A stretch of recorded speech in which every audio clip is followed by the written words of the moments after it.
All right. Good evening, everyone, and welcome to the show. Welcome to another episode of V Bailey's Ask a Black Woman. This evening is episode 6. Can you believe it? 6 episodes so far. Woohoo! Yeah. And we're super excited about this evening's show presented by the HBCU Lounge Network. And we are discussing mental illness in relationships. And we have three beautiful experts that are going to help us dive into the topic. And so I want to go ahead and introduce the ladies and let them tell us a little bit about what they do. And then we can dive into this topic. Hello. We got Isaiah in the building. Well, so I want to go ahead and introduce Miss Denise Lancaster Young. Denise, can you tell us a little bit about yourself and what you do in your background? I'm a trained social worker, and my career expands over several decades of experience. I hold a master's degree in social work with the emphasis in mental health. I'm currently a practitioner, an associate mental health clinical social worker practitioner, and I specialize working with African American population. I find myself to be an expert on that. Also, I work with trauma victims, adolescent males, and formerly incarcerated individuals. And my modality is psychotherapy and EMDR and brain spotting. Awesome. Okay. Okay. Yes, so welcome. We're so happy to have you. And Miss Brittany Renee, if you could just let us know a little bit about you and your background. Well, my name is Brittany Gooch. Instagram handle is Brittany Renee, but I have been in the mental health space for about 5 years now. I own several clinics in Las Vegas and in Arizona. I work with Division of Child Safety, so we work also with a lot of trauma, substance abuse, LGBTQ support and awareness, anti-bullying, suicide prevention, things like that. And I work with children and adults. And so just building and trying to make a difference. Yes, okay. Woo. Y'all We're so glad to fancy. have- I mean, how wonderful is that? Just having these, people in our community, Black women in our community that are really just giving back and helping us get the support, that a lot of us need and don't know we need it, but it's just amazing to know that those wonderful resources are right here in our own community. So thank you so much for that. So glad to have you. And Miss Kristen, we're so glad to have you. Tell us a little bit about you and what you do. Awesome. I'm Kristen Denise Hemingway. So on all socials, I'm Kristen Denise. I am just a mental health advocate. I'm a person with a mental health diagnosis that I have shared publicly for the last 3 years to encourage people to get the help that they need. I wrote a blog post called The Altar and the Couch because I'm a person from a community of faith. And a lot of people are like, I'll just pray about it. I'm like, okay, well, pray that God sends you to the right therapist, right? While you're praying. And just really promoting self-care as a method of helping to maintain your mental health and reducing the stigma around mental health disorders, mental health challenges. Like I said, I am the face of depression and anxiety, and it's still a beautiful face. Right. And so just helping people understand that it doesn't necessarily look like what you think it will look like. It's not necessarily always active. And there are many ways we can support our friends, and that we as people with diagnoses can support ourselves in ensuring that we are still living our best possible life, because my life is good. Okay. Yes, my life is right. My life is full of love, and I'm still depressed. And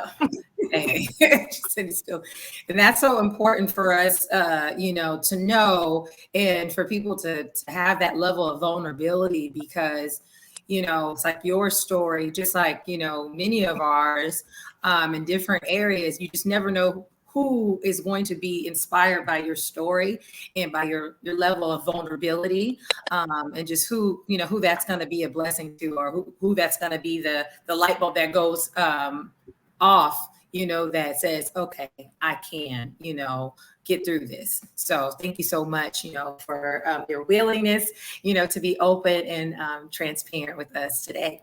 Well, thank you so much, ladies. We're so happy to have you. And wanted to kind of go into this. So the topic is mental illness and relationships. And so as we know, this is there's a stigma, as Kristen mentioned, and it's not really a topic that, in our community that we openly discuss or want to even, consider it for a minute that, okay, there might be something going on.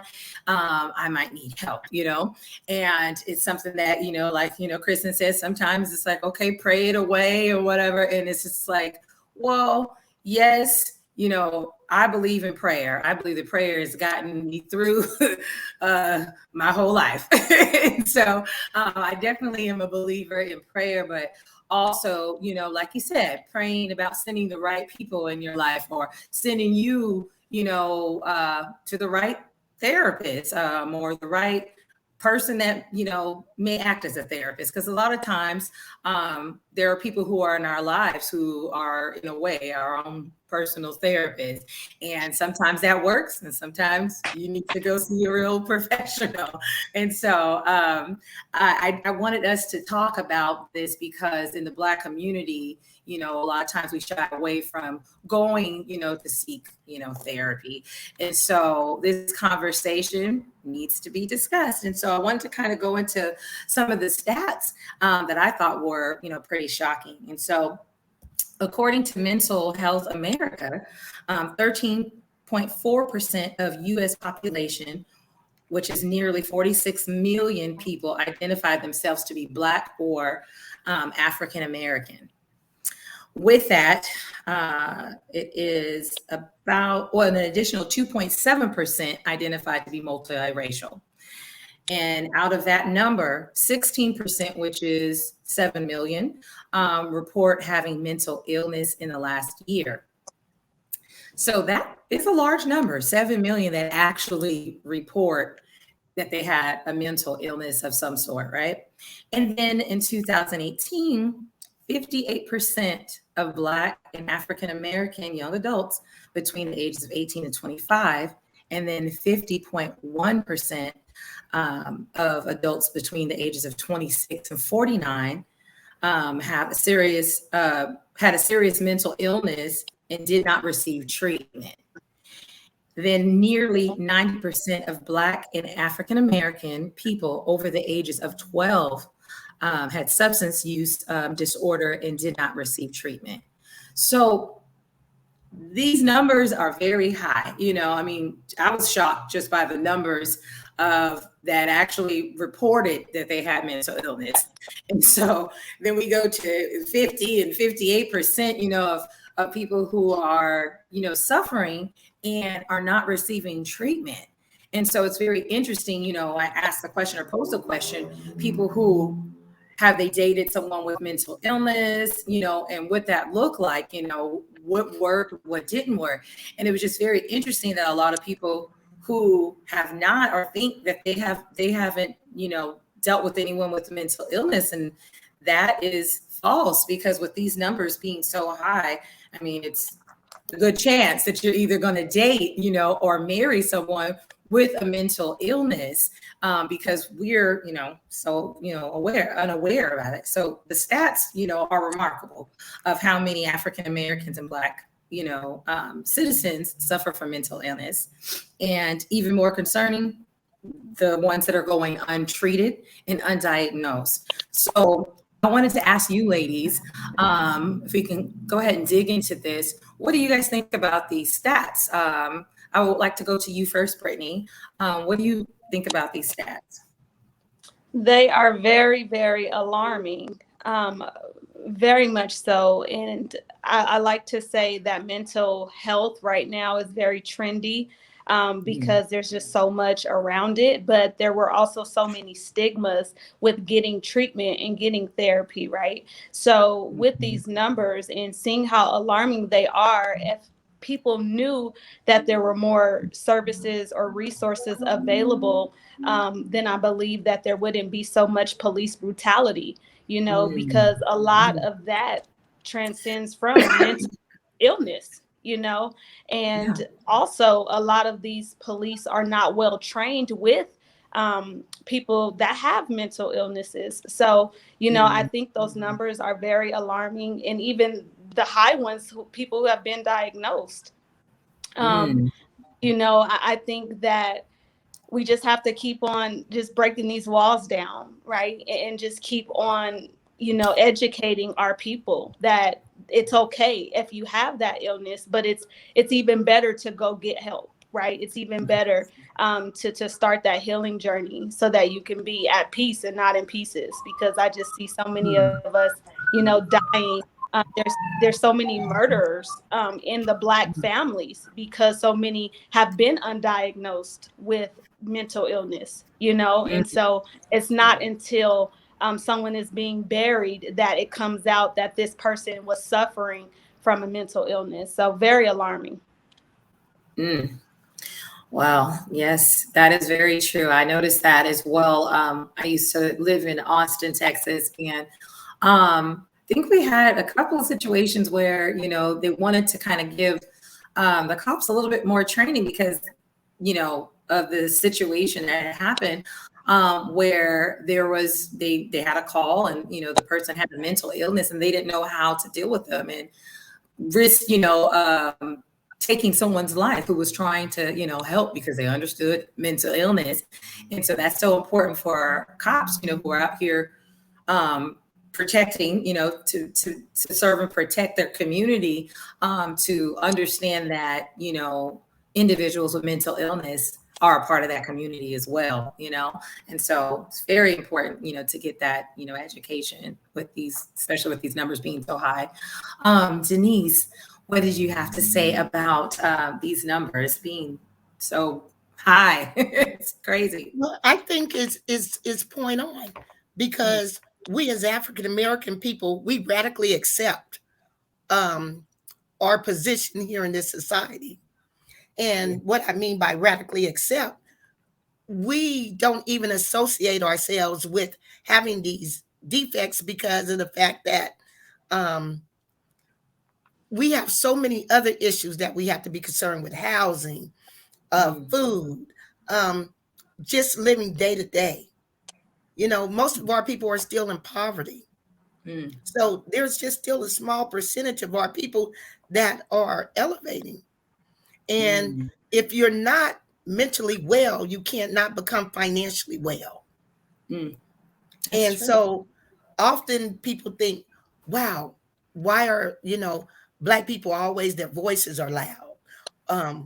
Why are they always doing these gestures? When you come from hundreds of years of slavery, and that slave mentality is inside you from generations after generations, you just start accepting. You accept this as a norm. And we've always gone to the church. And many of the churches still do not believe in mental health. They believe that you pray. And like Kristen Denise stated, supplication is important. It's very important. And Brittany, I just love those words. You said, in peace and not pieces. We are not in peace. We are in pieces as a community. So it's not just an individual, it's the community. When your community isn't stable, you're not stable because that's your village. Right. That's true. And so often when our individuals go before the judicial board, one of the things, they don't get mental health treatment like our allies do. They go straight to incarcerated. They're incarcerated in prison, juvenile hall, etc., whatever. And they just become even more traumatized. So we have a history of just radically accepting things. And we don't even realize that we have that rock up on our shoulder that's weighing us down.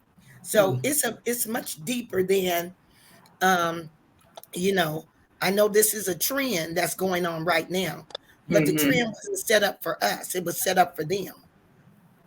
We're just learning how to take advantage of it. And a few, as you see the statistics stated last year, and we all know that it was COVID, But even before COVID, those numbers were alarming Mm-hmm. and detrimental to our community. And like you stated, when a police officer come out, we're acting irrational as far as they're concerned. And often we're left harmed. So I guess the thing is, what are we going to do to help our community and the individuals in our community? Mm-hmm. Exactly. So important to be willing to, say, okay, we got to do the work, no one else is going to come in and do it for us, and protect, our community better than us. I mean, it should be that way, that we, feel that sense of pride. And so I'm glad that the conversations are happening a little bit more, to get comfortable with the idea, but we're still a long way away from what we need to, and embracing mental health checks. So, yes, Kristen, and what do you think about these numbers? I mean, being a part of that community, how do you feel about it? I think they're underreported, honestly. Like, to be very clear, I think they're underreported. There are people who are, I'm really high functioning, right? That is my gift and my curse, right? I'm very high functioning. I present really well. I actually look really, really good when I'm doing my worst a lot of times, because I'm like, I won't feel bad and look bad. I'm a pick a struggle. I'm not going to pick both. Right. So, because I present well and I'm high functioning, there are people who will kind of sweep the things that I say under the rug. Or like, one of the things I tell people, if someone is telling you I don't have it, the best response is not saying, oh, yes, you do. No, I don't. Right. And we have to be comfortable with people being honest about where they are. And we have to be comfortable with understanding that our strong friends, or, it doesn't present the way that we think it does. I'm not necessarily somewhere in a corner rocking and crying. Now I have those moments. Like, I'm not going to front. I was crying the other day, just driving home, and I just started crying. Right. But there was nobody there with me to see that. And so then I can get on camera and look like this, or I can go to campus, I'm in grad school, and look like this. And if I tell you, hey, I'm not doing the best today, like, one, you need to be comfortable hearing that, because every day is not a good day, and let's let false positivity go. That's one. Two, we have to give people space to just be where they are and not try to push them somewhere else really fast. Like, help people deal with what they're dealing with. Like, you can ask questions. Hey, is there something that happened that like pushed you to this place today? Because sometimes it's situational. You could have had a bad morning. Something could have happened at work. You could have had a fight with your boo. Like, whatever. Your kids could have been crazy. Right. You could remember the loved one that you lost. Sometimes there is no trigger. That's a part of having that diagnosis. There's not always a trigger for me, right? There are just some days that nothing happened on October 1st other than the day being October 1st. And I felt this weight and this sadness, and I had to cry. Like, we need to be able to ask people questions and feel comfortable. And asking people, do you know how I can support you? Do you know how you want me to show up for you in this moment? Sometimes I tell my friends, I just want you here. Don't talk to me, because I don't need to hear anything. You can't fix me. I'm not broken in that way. I don't need to be fixed. I just need support as I go through this moment. So if you ask, how can I help you? I'll tell you. Yes, you can. If you come sit with me, or can I just come to your house and be distracted by your kids, because it helps get my mind off of what I'm dealing with. Is there a way I can serve you? Because sometimes serving other people reminds me that even while I need a lot, I have a lot to offer still. Like, be okay with talking to people, letting people be honest, really, really honest about where they are, and stop trying to make people feel bad about that honesty. Because what you can do is make people start questioning themselves, and make people start feeling crazy. Like, my life is good, so why am I sad? As if the two things are mutually exclusive. They're not. Right. Well, that's that right. And that, I guess, in a sense, that can turn into gaslighting and make people feel comfortable reporting that, like what we're talking about is that being under reported, thing, and that is preventing them from getting the help that they may need, obviously, because it's going untreated. And there are other things that are in the way of that prevent them from reporting these things, because we have different stigmas in our own family. Like, well, don't want to report this, and then it's going to go on your record, and and so it's just listen, have a record versus having a funeral. That's true. That is true. It's a good have point. a record versus having a funeral. Like we are pushing people deeper into dark spaces and by themselves. Don't do that. Be more. You would rather be comfortable with the silence and with the diagnosis than with the death. And that's what's happening to a lot of people. Suicide rates are going through the roof because people aren't listening to their children. They're not listening to their sisters and brothers and their parents. And so when you get backed into that kind of dark corner and you can't talk to anybody, and the only voice you got are the ones that are in your head, and they might not be the right ones, then what do you do? Where do you go for help? And so some people, they're like, I just got to get quiet however I can. And for some of them, that is making that final decision of suicide. And we are seeing suicide rates increase drastically in the Black community. And that's because people don't have healthy, safe places to be vulnerable and to be real. Again, I don't need you to fix me. I'm not broken in that way. But sometimes I need a friend to remind me of how to get help. And I'll give this very real example from the beginning of the pandemic. I've been in therapy for the last 4 years almost. But I missed an appointment and I already didn't have the next one scheduled. So I got out of cycle with my therapist, right? And I was getting sadder and sadder because we're in this pandemic. I lived alone at the time. We don't know what's happening in the world. My birthday's coming. I can't do nothing. I can't go nowhere. People are dying left and right. I am super duper isolated. And one of my dearest friends, I will love her forever in general, but especially because of this, she kept asking me, have you reached out to your therapist? And I just couldn't get the strength to do it. And one day she said, I'll sit on the phone with you till you send the email. And I sent the email, and that is what got me back into regular therapy appointments. But if I couldn't be honest about where I was with her, or when I told her I'm feeling really down, like I'm feeling really sad, I had an anxiety attack, and she was like, oh, but you'll be okay. It's just the pandemic. Everybody's dealing with something. I might not be here to have this conversation. And that, see, and it's so important that, that we're having this conversation. And, someone just said in the audience just a moment ago that sometimes it's just important to someone being there. And yes, thank you, love. Oh, even the children are committing suicide. Yes, there was some stats that I read on that, making it okay to be open. And not just pushing them. Be strong, toughen up, that kind of thing. You mentioned it.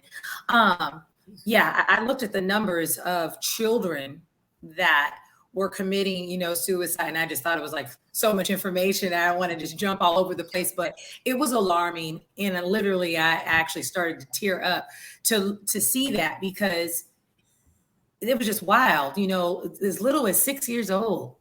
6 years old. And they were saying it was actually a higher percentage for little Black girls. And that was just bullying. It was just amazing, to know that's going on. My heart bleeds all the time. Like I see some situation that's going on and I see someone in pain or going through, things, and I'm like, all over it. Like, let me pray, let me hug you, let me, be there, let me this. And it's just like, it's something that there are this many children, because these numbers are low. When we're talking about between the ages of 18 and 49, like these are the years that you're supposed to be building and, considering creating a family and things of that nature. And it's just like, you are in pieces, as Brittany mentioned, you're in pieces and you're really supposed to do that and do it well, and then when we think about before they even get to that point, you're depressed at 6 years old. 6. Like it's, I work in education. School can be really hard. And if you don't create regular opportunities for conversation and even changing some of the questions that we ask, don't ask people how you're doing. Ask people, how does your heart feel? That's a different kind of question. It's a different level of consideration. Did anything make you sad today? And like really digging in and making and reframing our understanding of strength. It is much stronger to say I need help than it is to pretend as if you don't. Right. And helping people to understand that silence doesn't make you strong. It just makes you quiet. Quiet and sad. I totally get that. Well, that brings me to our next question, to discuss the difference between mental health and mental illness, because I think that there's so much that we don't know.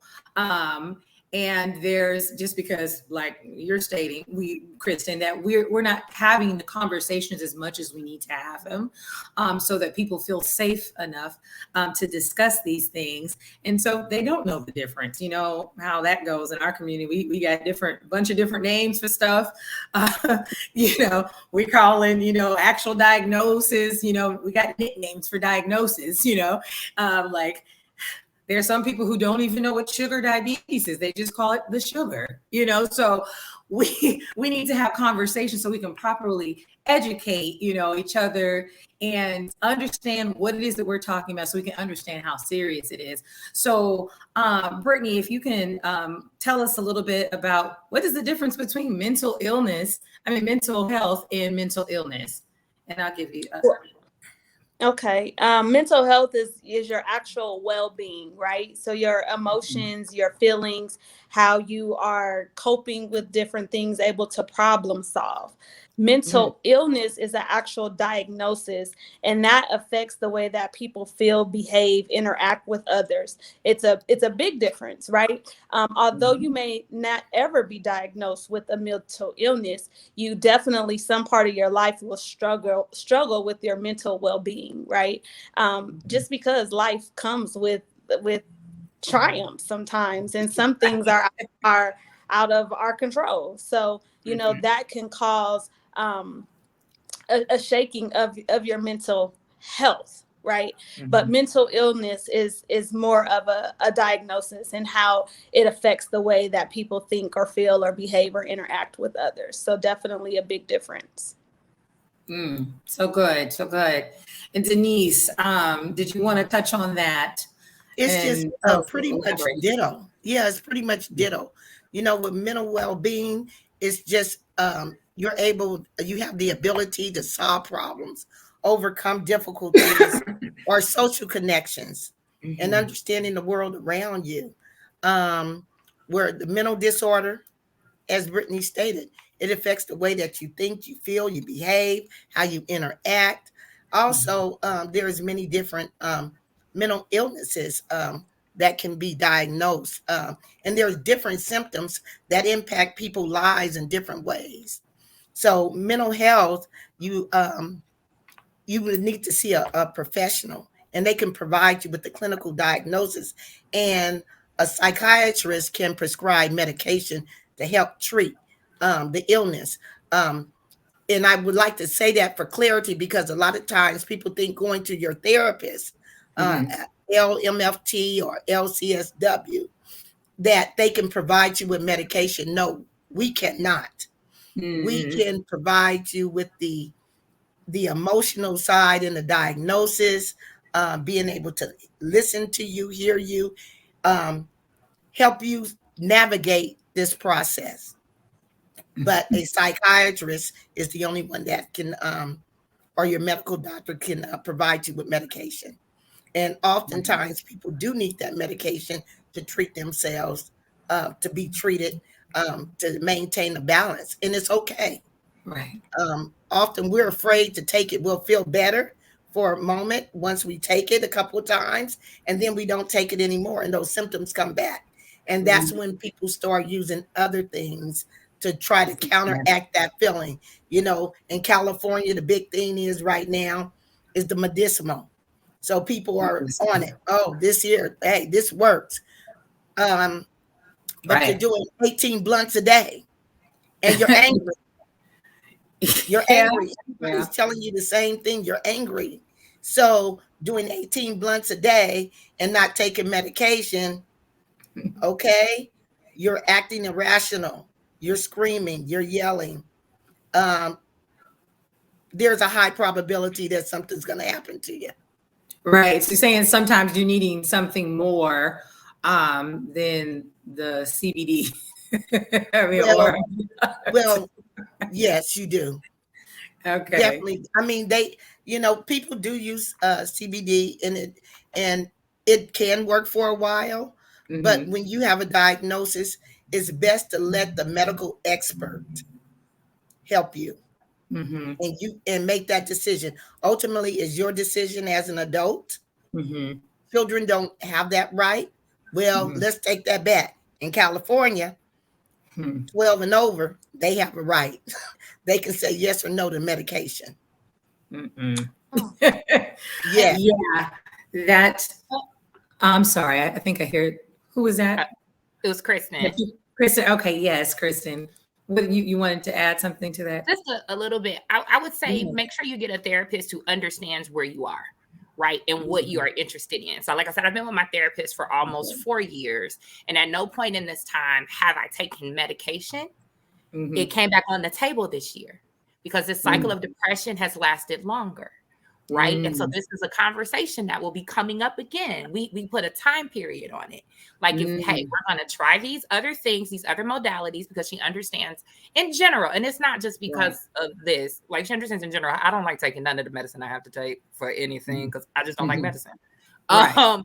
But I trust her, right? We have an established relationship. She has worked with me through these other modalities. Like, that's the point of therapy. Even the comment you made earlier, I have amazing friends. Like I told you, my friend is part of why I was able to get back into therapy when I fell off. But what my friends don't have is the training. And what my friends don't have is the ability to actually diagnose. And what my friends don't have are the tools that have been able to help me maintain without medication for as long as I've been able to, right? My therapist has that, and it's worth it. You're not paying for a friend. You're not paying for someone to talk to. You're paying for a trained professional to give you tools and help you to make it through whatever it is you need to make it through, whatever your diagnosis may be. So don't be afraid to do that. One. And then two, make sure they understand up front, what are your thoughts on medication? What are your thoughts on these different modalities and things? And she's really helped me with that. My homework for my last appointment was, what does your self-care plan look like now in this new season of life? Because you've had a lot of things happening. What you were doing before is not necessarily working. So what are we going to do moving forward? Right. And a part of that for me in this season may include medication. And I'm okay with that because she's respected my boundaries and the things I wanted to try. And we've tried them to see if they could work. And while they have worked, we also recognize they're not working the same way. So be okay with all of that. Like, be okay with all of it. Right. And that's awesome. An awesome point. You know, that's so important to find someone that you do feel comfortable with, because obviously we're talking about how in our community, we're not running to go get a therapist. And so it's, you know, super important to find someone that you feel comfortable with, you feel safe with, being your 110% self, you know, so that you can get the help and the, you know, support that you need. So I think that's very important. And we, a lot of times, you know, are talking about, self, you know, mental health, and we're, you know, out, you know, at the spa and stuff. And that's cool. I think that's a good piece of self-care, but self-care and self-love also is in making sure that you're mentally well, you know, and just monitoring that, doing check-ins with yourself, so that it doesn't turn into, you know, something else that you can't really navigate. Because I'm thinking, you know, with mental health, if you're not checking in on your mental health and there's things that are going on with you and you're not really monitoring that, it could turn into a mental illness, correct? Like, couldn't you develop a mental illness? Maybe not something that might be like genetic or anything like that, but depression, you know, that's mental illness. And if you got a lot going on and you're not taking those time, you know, to check on yourself or even check on, you know, those that are around you, then couldn't it turn into that? I mean, I'm just curious. I'm not the professional. But Brittany, is that something that can turn into mental illness or, mental illness, depression?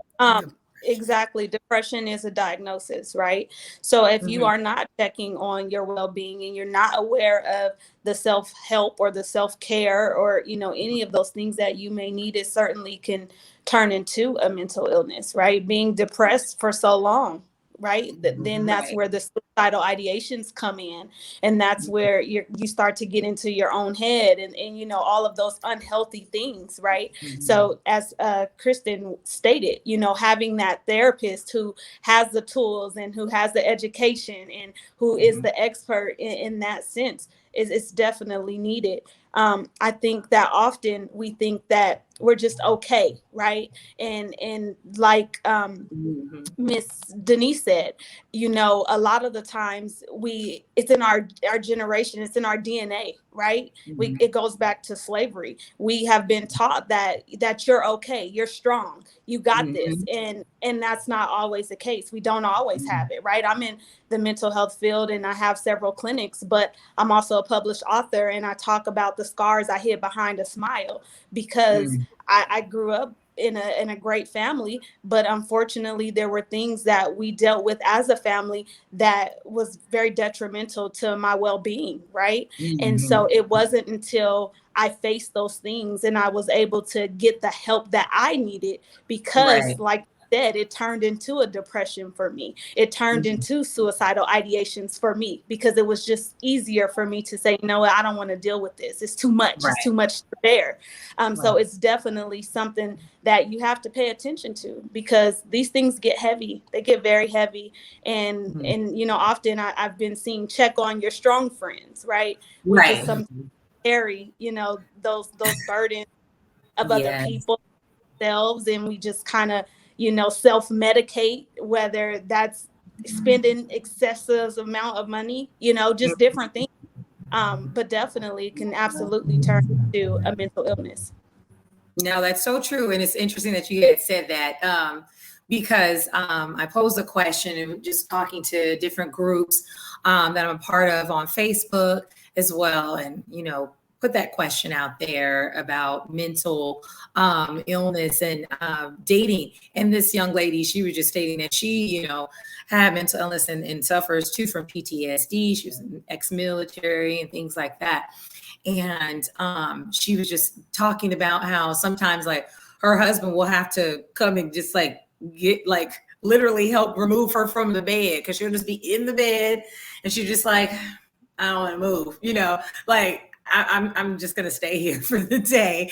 And, you know, she's like, or he has to remove the phone, you know, from me, because I'll be doing my retail, you know, therapy, you know, just shopping away, just shopping away. And one of my, and I was like, wow, I was like thinking about, you know, at one point in time, you said that, huh? Emotional shopping. Emotional, yeah. And we, you know, we do that, you know, and that's the thing is, we're so used to sweeping things under the rug. We don't know if we actually are going through something. And that's the reason why our behavior has been, you know, changing lately. Maybe you're just buying stuff and you just don't even know why. Like you're not going nowhere, but you're just buying up a bunch of stuff. You're like, is something going on? You know, you got to check in. And a friend of mine who was actually, we spoke, and I actually was inspired by a lot of the things that I was learning from him, and that, you know, he has, you know, suffers from bipolar, and he shared some stories with me, and I was just, I couldn't believe it, but he was just saying a lot of times they sync up with addiction, you know, too, that you know, get addicted to maybe shopping, you know, excessive shopping, you know, addicted to even sex, you know, or addicted to some, you know, type of drugs. And I had no idea that there was any, you know, correlation, but it kind of makes sense, because if you do something to cope with this illness, right, and it gets your mind off of it for a little while, or it makes you feel better temporarily, and you're tired of feeling the way that you've been feeling, depressed, sad, you know, emotional, or just all over the place, you're going to say, well, I'm going to do that again, you know. And then if it is something that, you know, has the capability for you to become addicted to it, then that's that. You know, you are going to be addicted to it because it is soothing you. You know, it is your way that you're coping, you know, with this issue, because you don't have those healthy tools of how to, you know, cope and navigate, you know, through it. And so it was very interesting to me. And he also shared a story, and I think it can kind of tie into this this next question, but he was stating to me that, you know, he was dating a young lady and she was aware of his illness, that he had bipolar, right? Bipolar depression. And, you know, he, you know, has done research for himself so that he can, you know, take ownership and really be accountable for, you know, his part in his health, his mental health. And so he shared with her, very honest, you know, their whole, you know, relationship. And so they ended up moving, you know, together and moving away from his family. And within the relationship, she kind of used his illness against him. Like there were certain things that he was, you know, questioning, you know, and she would tell him, no, you know, that's just, you know, like maybe you just need to, like, you know, take your medicine, and, you know, and maybe it's just, you know, the bipolar that's kicking in, you know, gaslighting him with his condition. And that was just so heartbreaking, because he was actually, you know, on point and aware, you know, and it was just like, you're trying to make this person feel crazy, you know, when you already know that that's possibly a trigger, you know, and that this person is going through these things. But instead of being honest about what you're doing, you're like, oh, no, you got that wrong. That's just your illness talking, you know? And I'm just like, it's just crazy that people, you know, can do that, fully aware of knowing that this person is battling with something. Like, this is kind of how people, you know, get triggered in violence could end up happening, right? Because you are playing with this person, and you're not loving them, you know, like that's not love. You don't use someone's illness against them, or use someone's secrets against them. You know what I mean? And so, that leads me into the next, you know, question, with the mental illness, you know, being undiagnosed, misdiagnosed. How is it that, and we talked about how there's a good chance that you may be dating or marry someone who has mental illness. How do you navigate, you know, a relationship with someone who is suffering from mental illness? Ms. Denise, if you can tell us a little bit about what's your insight on that. How do you navigate a relationship with someone who is suffering from mental illness? First of all, I want to say, I would just like to clarify gaslighting, because everyone in the audience may not really know what that means. Thank you. Gaslighting is a form of emotional abuse that's seen in abusive relationships. It's the act of manipulating a person by forcing them to question their thoughts, memories, and the events occurring around them. A victim of gaslighting can be pushed so far they question their own sanity. And we do see that often in relationships. And be black or white, it really just doesn't matter. It just happens in relationships without people knowing, especially in the Black community, because we don't associate abuse unless someone is physically harming you, hitting you. Very true. We don't really realize or see the difference, because we have not been taught that our emotions can lead to abusive situations, and it can cause a person to be abused emotionally. And so I would think that one of the things you have to do is really be careful about what you say, and really work hard on not using what a person shares with you intimately against them. And that happens so often in so many relationships. And we'll see that, you know, it can start as early as high school, junior high school. You tell that secret to one person that you think really care about you, and you believe, and that person makes you believe that they're your only friend. But when you start showing some independence, that person tries to bring you back in. And they'll start using things. They may start using things against you. Just remember, if someone is using something against you, that's not love. Love doesn't feel that way. It's very true. I'm not saying it does not happen in marriages. I've been married over 38 years. So, hey, we all are guilty of that. Mm-hmm. But when it becomes excessive, it's not okay. It's never okay. Now, you may have that spare of a moment that one time, Mm-hmm. but on a continuous basis, it can really destroy a person. Mm. It lowers their self-esteem. It can start making them retreat and become introverted to the point where they don't even want to live anymore. Right. That's Now, so I'm true. not saying you're responsible for a person's feelings, because everyone has their own feelings and they're responsible for getting help for themselves. But to utilize tools that they have given you or share with you is never okay. Very true. He said repetitive emotional injury is due to what was that? Let me see. The misattunement of others. Mm, I mean, that topic, It's it's heavy. interesting. Yeah, it is heavy because a lot of times people don't realize that they're not well and that they project and they manipulate, they do gaslight, and they cause a lot of pain in other people's life that they, claim that they love. And I think that's why this education is so important, because you might find out, maybe you're not suffering from mental illness, but you might find out someone that you were dealing with was, and it was undiagnosed, and that they are, since they don't have the tools or any help or support around them, that they're taking a lot of that out on you. A lot of times we experience that with our family members, people that, we love, that been in our lives, since we were children. And so we hang on to them, but we're not helping. You know what I mean? We're not helping. And I think that that's very important, is to try and educate yourself as much as possible, because you need to do that for you, just so that you're healthy and whole.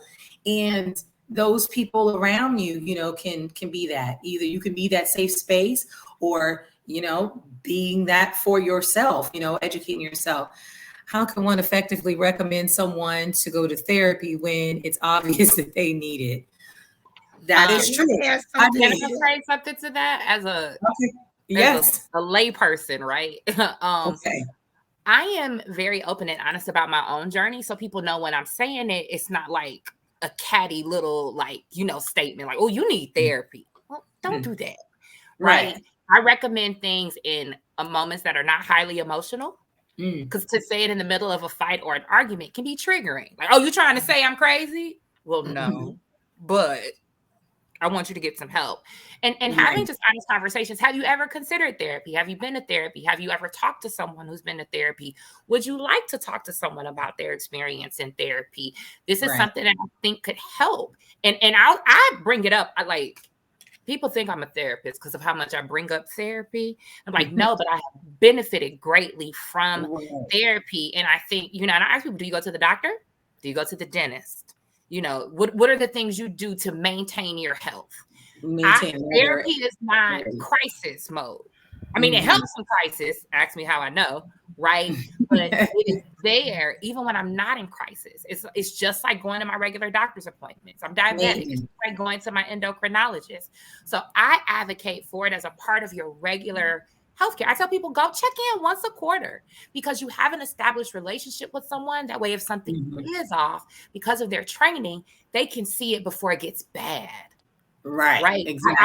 I want to avoid crisis. So because I want to avoid crisis, I do wellness. And I ask people, do you want to be well? Because if you're telling me you want to be well, here are all the places where wellness matters. There's mental wellness, there's physical wellness, right? There's emotional wellness, there's financial wellness, there's spiritual wellness. So let's work on what we need to do to be well everywhere. not That's just in true. the places where we feel comfortable, and having that conversation in that softer way as a part of total wellness, because I care about you as a person, not related to a Yes. specific incident. It makes Right. people way more receptive. And then I offer help. I'll say, I'll help you find a therapist. Like, these are the tools that I use. I found my therapist on therapyforblackgirls.com, and me and Takesha been rocking ever since, right? Go to psychology today. Like, these are different things. Yes. You check with your employee assistance program, and I will hold your hand through that process so you don't feel alone, so you don't feel overwhelmed, because I want to see you well. And when people trust Definitely. that you want to see them well, they're more apt to listen to what you're saying. Definitely. No, you're 100% right on that. I think that along with it, with what he asked, sometimes you needing therapy and you're aware of it makes a person maybe a little bit more open to talk to you, because you're able to share and be vulnerable. It's like, you know what, I need therapy and I plan on looking for a therapist, and I had X, Y, and Z going on with me, and it sounds very similar to what you've been going through. And so that is, a reason, why I'm suggesting it. And if you would like, since I am looking for a therapist, we can do this together, and that is a way, too, that you love on your friends. A lot of times people think that everything is supposed to be yes and so nice, and not to push you and not to challenge you, but a lot of times we need that so that we can grow. You don't grow without those challenges, or with someone holding you accountable. And so hopefully that helped as well. Absolutely. And I so, wanted to just yes. chime in for a second. Yes, ma'am. One of those, relationship things too, if someone is dealing with mental illness, that other person just educating themselves on that illness, right? Yes. That plays a huge role in someone's therapy journey, because understanding what they are going through, right? And really just trying to take out the person and dealing with the illness. Because I think as humans, right, we tend, if our feet get stepped on, or if we're offended, then we tend to attack the person, and we really don't look at the illness, right? So if you are with someone, in a relationship with someone who is struggling or dealing with a mental illness, really just try to educate yourself on that illness to really see what they are going through, right? One of the things that I practice, and I often even tell my clinicians to practice, instead of just trying to diagnose someone, ask someone, what is your story, right? What's going on with you? Because that can really get to the root of a lot of problems, because a lot of things are underlying issues, right? Maybe it could be childhood trauma that we put at the back of our mind and we never really dealt with, or maybe we're hurting because of whatever issue that we never dealt with, right? But if you understand the illness versus the person, I think that we can be more helpful with someone that's dealing with a mental diagnosis. I will also say with that, work with people who are willing to work with themselves, but don't allow someone to abuse you because they have a diagnosis. So we talked about people manipulating people because they know their diagnosis. Don't let the person with the diagnosis manipulate you, right? Yes, I deal with depression. Yes, I deal with anxiety. That does not give me the right to be abusive. That does not give me the right to be rude. That does not give me the right to put you down. That does not give me the right to harm you simply because I'm hurting, right? I can come and ask you for help, and it doesn't mean I'll always get it right. I was in a conversation with someone the other day, and I was snarky. If you know me, I have a smart mouth, right? And I was super snarky and attitudinal in that conversation, and they didn't deserve that. They never said anything, and we got off the phone, and I kind of kept it moving, and I had my own reality check. Right. And so I had to go back and call and say, you know what? I acknowledge my behavior. It has nothing to do with you. And I apologize because you did not deserve that, regardless of what I'm dealing with. That is a person I can maintain healthy relationship with. But if people aren't willing to do that, and it's your fault and it's what you did and you made me, Mm-hmm. you have to also love people enough to walk away from them. That's true. That is Because true. you have to love yourself enough to not Mm-hmm. be abused just because someone else is hurting. So Right. I got to love me well, but you have to love you well too. And if you loving me well compromises how you can love yourself, then that's not a love you need. Mm-hmm. That's so good. Thank you, for saying that, because that's something that I also wanted to, touch on with that, with navigating, dating someone with mental illness, because it is important, as you, the partner, to be able to support them in this. And honestly, when I was asked that question, from my friend, I was just like, I never really thought about it, but I would suppose it's what you would do in a healthy relationship. You would be very present. You would be intentional. You would put in the work. You would make the investment into your relationship. And that's what we should be doing in healthy relationships. But the thing is that we are so used to, being able to get away with being raggedy. That's why I love that word, being raggedy. And everyone, was raggedy at their own times, but we're so used to getting away with being that way, or half, doing things and it being acceptable. And so since that's the case, when it comes to dealing with someone who needs a little bit more attention, an area of your relationship that needs a little bit more attention, it's a big deal. And it's just like, it really isn't. It's what you would do if you love someone. It's what you would do if you were investing into this person. You would take out the time to get to know what they have going on. You know what I mean? Like, I think it's appreciated when you have something going on with you and you share that with, your partner, and they go the extra mile. And the next time you talk to them, they don't research whatever it is that you had going on. That is the person that I would want to be with, and needs to be in my life, because so many times we have people in our life and all they're good for is nothing really, that they just come and take, I mean, when you, just to be real, that's what I'm going to do, is be real. That was real. They just got their hand out. You know what I mean? They just got their hand out. And it's just like, this is not good. And you don't want it to get to the place when you're really down in the dumps and you really need someone, and you turn around and it's just like everyone that you've kept around you doesn't got nothing. They don't have anything for you.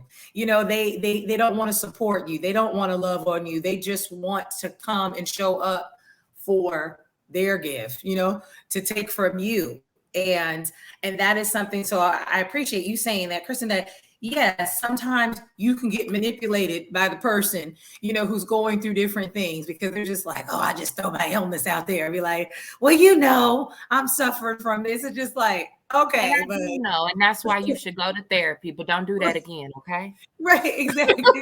Exactly. Just keep it funky with them. You know what I mean? Because it's just like, I'm here to love you and to help and be supportive, but you also have to help and support yourself. And so that's another reason that you might want to educate yourself, so that you can know when you're getting played, and that's the way that you get to be accountable, for your experiences in life and the relationships that you have. And so I think that that's awesome. Did anyone have anything else to add about navigating? One more. Oh, I was just gonna say one more thing really quickly to that. Also, ask a person what they look like when they're not well. Like, let them give you the roadmap. I tell people I had a guy ask me that once. No one had asked that in a dating relationship. I was like, that's a damn good question, right? He said, when you are in this place, what does that mean for you? Like, what does that look like? What are you feeling? How are you behaving? So that while you may not recognize it immediately, I now got a little roadmap to be like, hey, shawty, hey, you're going in a direction. Right. Like, what do we need to do to course correct? So ask people, what do you look like when you're not doing good? What do you look like when you're spiraling? Whatever the case may be, so that they can also help you love them well. Right. And that was really good. Denise? And I think one of the things you have to do, be careful, because, as Black women, we are Captain Save-A-Hoes. Okay. Let's just put it out there. We gonna save the world.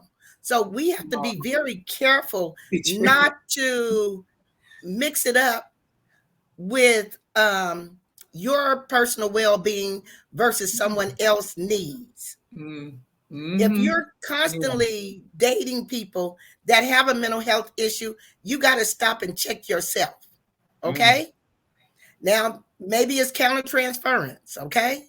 Maybe you just picking up whatever's going on with the other person, but maybe it's something going on with you.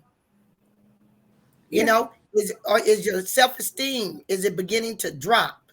Because these are the only type of people you're dealing with. You know, in my friendship pool, I made it my own that I can only deal with one person at a time that has emotional issues, because it was beginning to be too much for me in my personal life and outside work. So only one person at a time. So I'm like, girl, you know what? You're gonna have to call the talk doc. You know, let me refer you to somebody. Oh no, girl, I just want to ask. No, right. I got one person I'm dealing with right now. Said you and wear that's me out. the way I do it, because you have to safeguard yourself. You have to safeguard your heart, your mind, your body, and your spirit. Because whatever you let into those ears and into your heart, it infiltrates all over you. That's true. So we have to be very careful.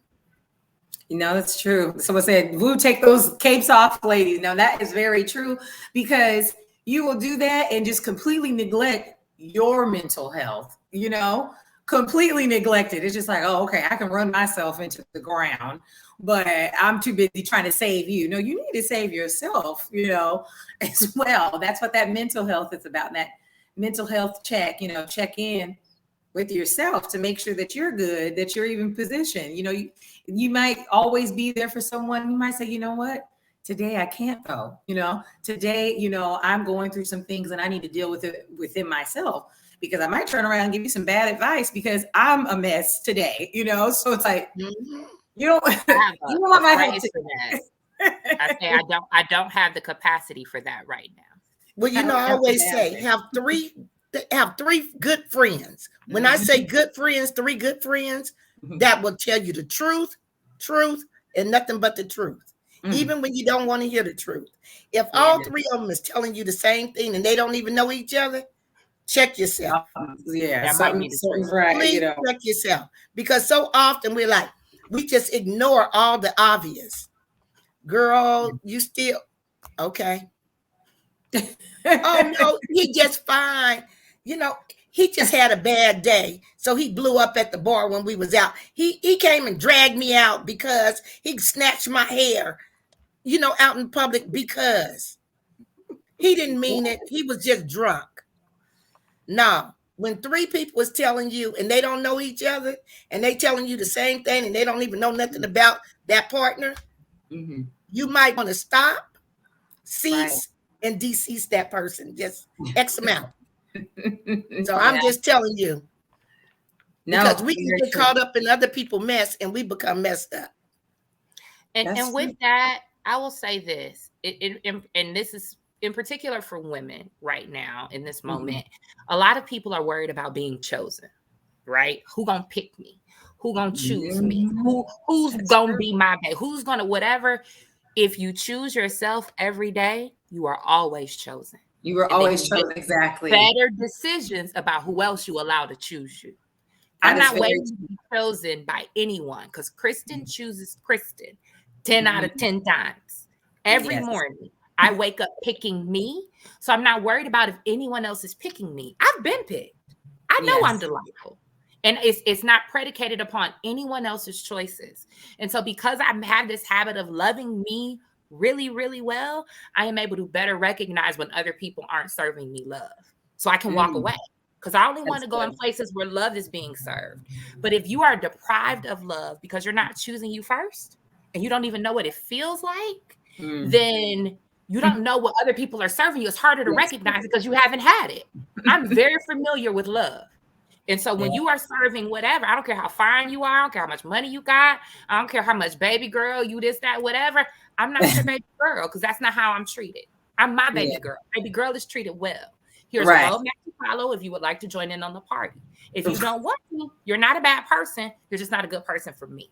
No, preach 100%. I'm just reading all these chats, and all these people in these chats are just blowing up. They like, pick me culture, choose yourself.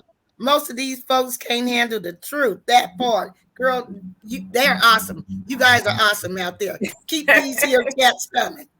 Yes, no, definitely. No, I was reading that same thing too. It's the pick-me-shas, and it's like, it doesn't help. It really doesn't help because, you'll see it and you're like, you'll hear other women, I know you were speaking about, women, but you'll see other women that just, they're joining the party to just put themselves on the back of the shelf someplace, and their concerns to, that they do have, just putting that behind everybody else. And it's just like, that is not your road to happiness.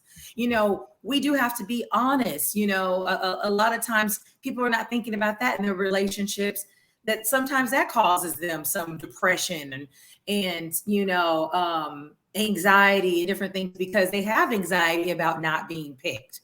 And just, as women, as you're growing up, you hear the different things, from the older women, in your life, or even the ladies at church, that might be like, oh, you're 30 and you're not married. Oh girl, your eggs is, like, you need to go ahead and get a man, or, just go ahead. I mean, like, you 50 and married and not happy.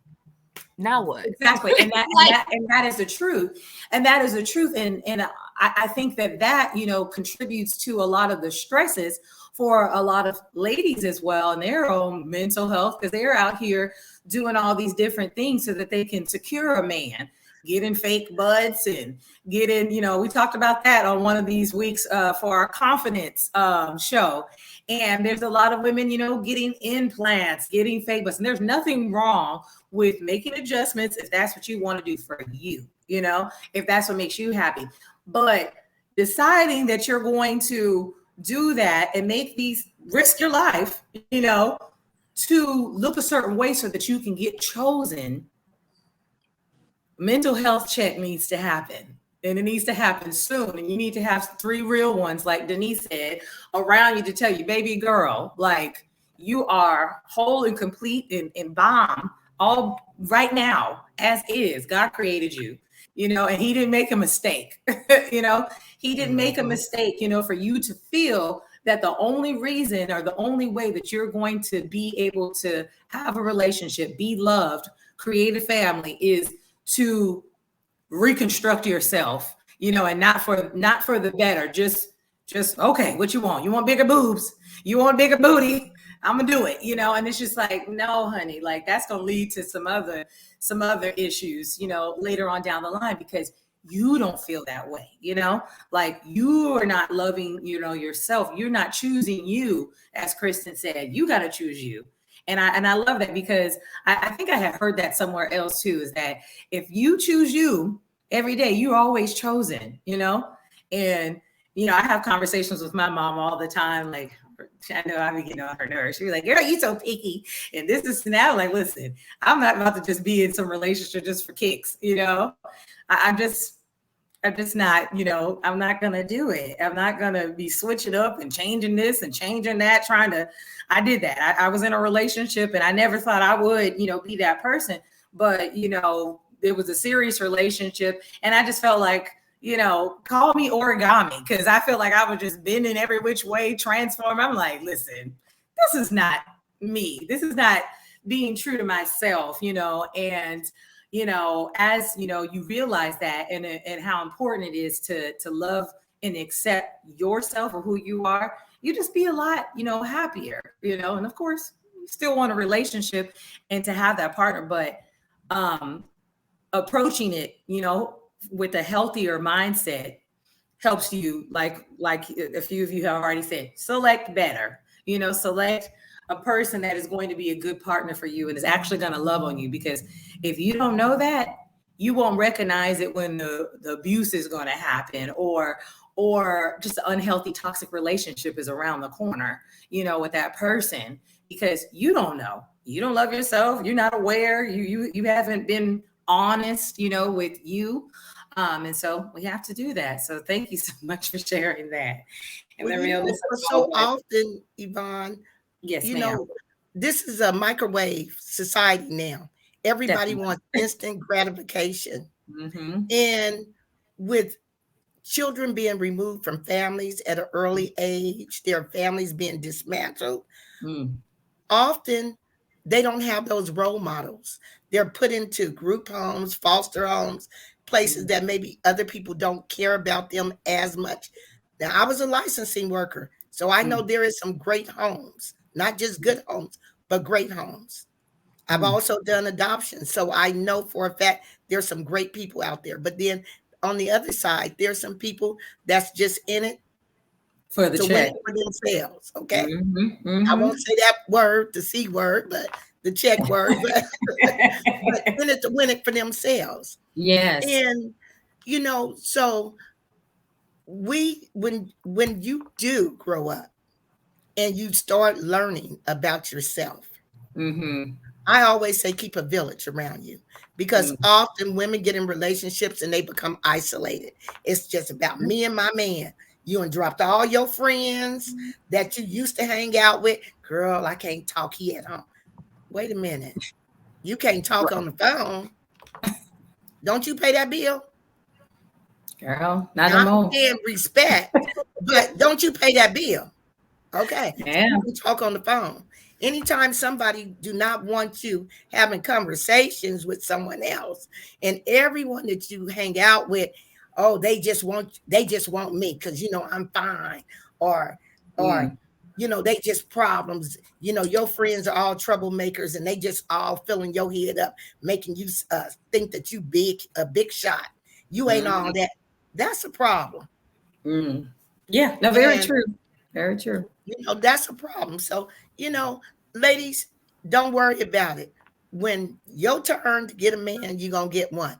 I know everybody's trying to have a baby by the time they 24.5 years of age and have their house set up and this and that. You know what? Enjoy your life. Slow down. Right. It's true. Just slow down. True. Because you're all beautiful women.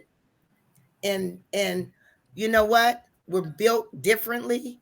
We have different attributes. We have different things to bring to the plate that makes us wonderful as a Black society, Black women. And we're just beautiful overall. We're a beautiful race. Enjoy, embrace yourself, embrace what God has given you, and just slow down a little bit. And stay off these websites talking about, I'm going to make this dollar. I got this hustle. Those hustles sometimes can be a little overwhelming, and that can trigger a whole lot. So you might just need to slow down. We all want to hustle, but don't over hustle yourself. Oh man, that's interesting. I think that last year, we mentioned that when we were talking about these stats and mental health, but I think that last year, just the pandemic and it took a year, of people's lives. A lot of people felt, because we didn't know what was going on, so we didn't use it. Some did, but a lot of us didn't use that year, to better ourselves. We gained weight, we were separated from folks. We were getting a little concerned because everybody, who is single is getting older, and so, everybody hits up the sites, that's how this all started. As I started with virtual first dates, because people still wanted to be connected and still wanted to try and find, somebody, and they didn't want the pandemic to stop that, because everyone is on, this race. More so the women, because we're like, okay, we need to get married before a certain time. I'm going to meet somebody. But people was having babies in the pandemic. People was getting married in the pandemic real quick in months. And I think that, it was kind of either telling you something about yourself that either before maybe you had some hangups of why you couldn't go ahead and just be in a relationship and make a situation work, or it was telling you that, as well, that maybe there's some time that you need to take out to work on yourself, and so thank you, Denise, too, for saying that and mentioning, those things, because it's very important for us to understand that you need to be healthy and whole. You don't need to just go out there picking a person just so that you can say, I'm married, child. I'm married, and then you get into that relationship. You don't know how to be a wife, to that partner. He don't know how to be a husband. Y'all just bought the dream, and got sold on a lie, And so it's very important. Same thing for the men who said, "I was married now." Exactly, and it's important to be able to be healthy and whole, so that when you have these children, if you're going to have them, that you bring them into an environment that is not, dysfunctional. Because a lot of us, especially in our community, have, experienced that or know someone, that came from a broken home. And it's just like, you could have avoided it by working on yourself and taking care of your mental health. Because a lot of people out here dating someone who is not healthy mentally at all. Or you are someone that someone else is dating that's not mentally well. Exactly. And they sticking it out. They just sticking it out with you, and you're ruining their life, and it's just, well, in some cases, you are, and that's just, no, you're right. No, you're absolutely right. That's just because, you're being selfish in the moment, because you're thinking like, okay, well, I want someone, and that's fine, but do the work. We all have to do the work and find someone to help you do the work. And so that is, we're going to close on out.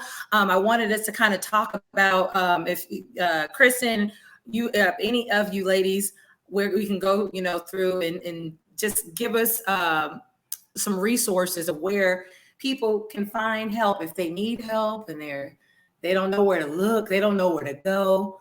Where can they get some help?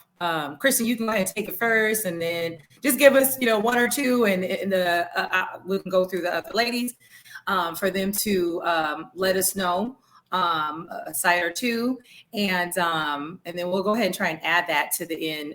On the video, in the comments, so that everyone, if they're watching this later, then they have access, to find those resources.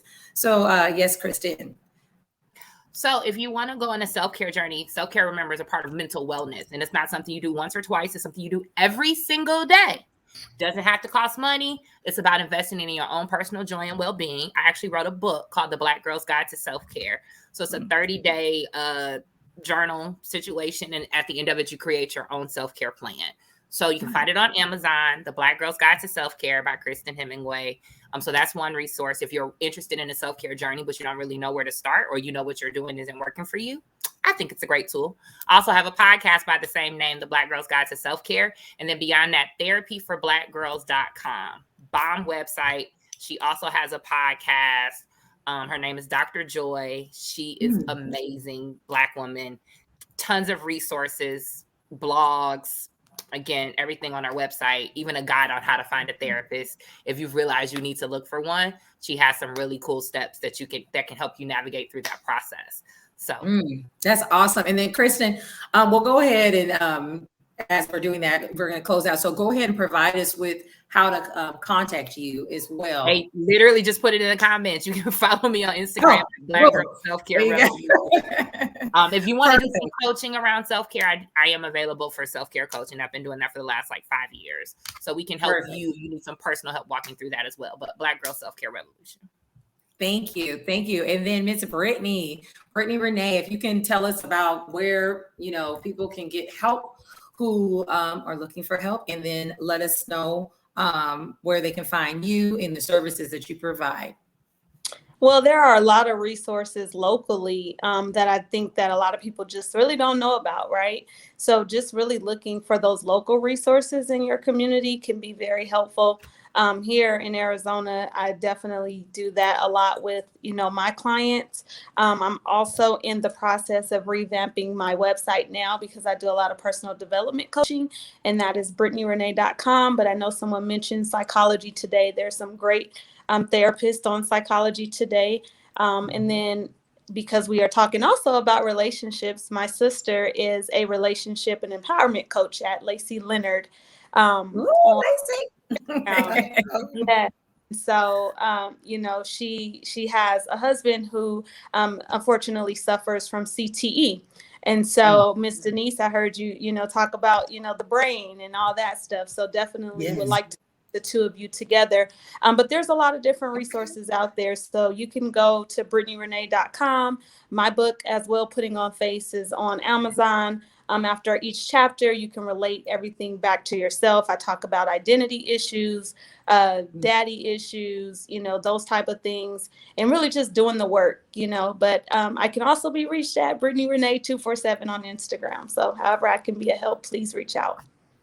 Yes. And last but not least, Miss Denise Lancaster Young, if you could share some resources and how we can get in contact with you in the services that you provide.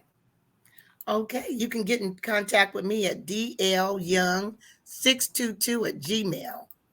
I'm not on Instagram. I'm still a little old school. I'm slow to move on that. But I'm sure these young ladies will get me up to date after today. We know we got to get you back into your old Instagram or get you a new one. Yeah, that's true. I am locked out. Yes, and then the resources that you services you provide.